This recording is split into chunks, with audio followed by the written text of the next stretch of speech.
आज सुबह की प्रमुख 5 सुर्खियां। हुरुन बिलियनियर्स लिस्ट 2025 में भारत तीसरे स्थान पर पहुंचा। पंजाब और सिंध बैंक ने ईज 6.0 में शीर्ष सुधारक हासिल किए। जनरल अनिल चौहान ने आईआईटी कानपुर में टेक्रिती 2025 का उद्घाटन किया। एसबीआई के सी.एस. सेट्टी भारतीय बैंक संघ के अध्यक्ष चुने गए। भारतीय वायुसेना ग्रीस में INIOCHOS-25 वायु अभ्यास में शामिल हुई। आज सुबह की प्रमुख 5 सुर्खियां। 2 अरब तारों का मानचित्रण करने के बाद गया मिशन समाप्त हुआ। यूरोपीय अंतरिक्ष एजेंसी का गया मिशन 12 वर्ष बाद 15 जनवरी 2025 को समाप्त हो गया, क्योंकि ठंडे गैस प्रणोदक की कमी हो गई थी। गया ने आकाशगंगा का सबसे विस्तृत 3D मानचित्र बनाया, जिसमें आकाशगंगाओं के टकराव, तारा समूहों और ब्लैक होल का खुलासा किया गया। लॉन्च की तारीख दिसंबर 2013।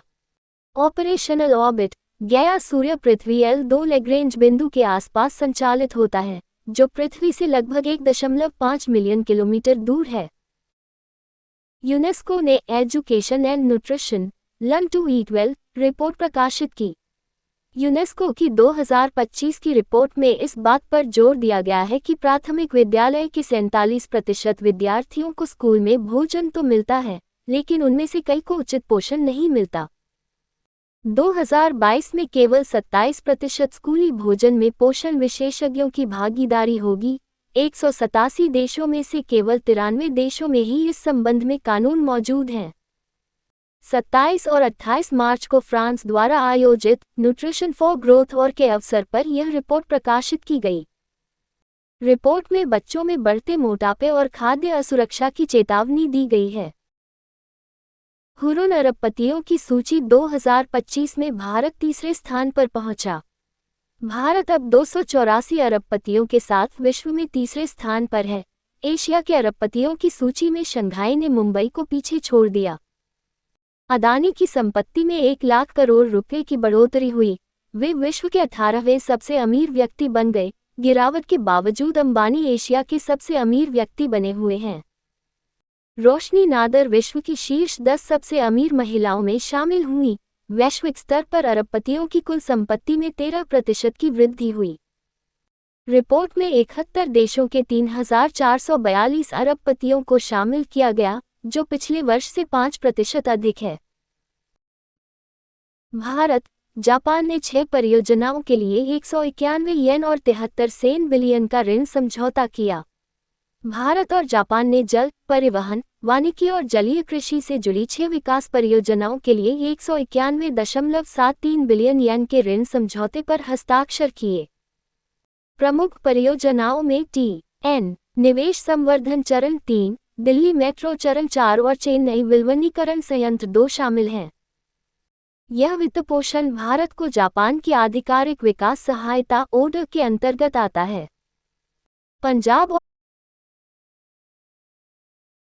जनरल अनिल चौहान ने आईआईटी कानपुर में टेक्रिती 2025 का उद्घाटन किया। सीडीएस जनरल अनिल चौहान ने टेक्रिती 2025 का उद्घाटन किया, जिसमें भारतीय सशस्त्र बलों में तकनीकी आधुनिकीकरण की आवश्यकता पर प्रकाश डाला गया, जिसमें AI, साइबर, क्वांटम कंप्यूटिंग और संज्ञानात्मक प्रौद्योगिकियों पर ध्यान केंद्रित किया गया। जनरल चौहान ने रक्षा और प्रौद्योगिकी में करियर बनाने वाले छात्रों के लिए लचीलापन और नवाचार के महत्व पर जोर दिया। इस कार्यक्रम में रक्षा प्रदर्शनी, रक्षा क्षेत्र में उन्नत तकनीकों का प्रदर्शन किया गया। अंतर्राष्ट्रीय योग दिवस की थीम एक पृथ्वी, एक स्वास्थ्य के लिए योग की घोषणा की। 2025 के अंतर्राष्ट्रीय योग दिवस IDY की विषय वस्तु थीम और क्वोट एक पृथ्वी, एक स्वास्थ्य के लिए योग और क्वोट है, जो समग्र स्वास्थ्य पर केंद्रित है। 21 जून को मनाया जाने वाला ये दिन व्यक्तिगत कल्याण और पर्यावरण जागरूकता दोनों को बढ़ावा देता है।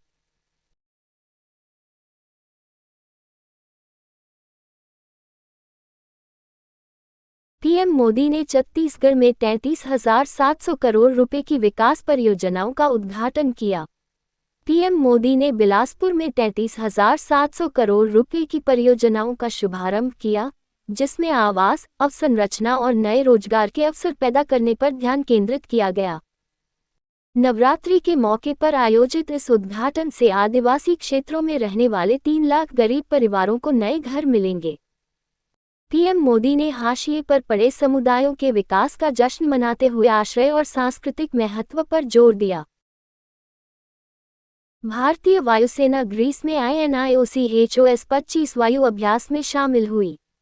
भारतीय वायुसेना ने 31 मार्च से 11 अप्रैल 2025 तक ग्रीस में INIOCHOS-25 अभ्यास में भाग लिया, जिसमें Su-30 MKI लड़ाकू विमान और सहायक विमान शामिल थे।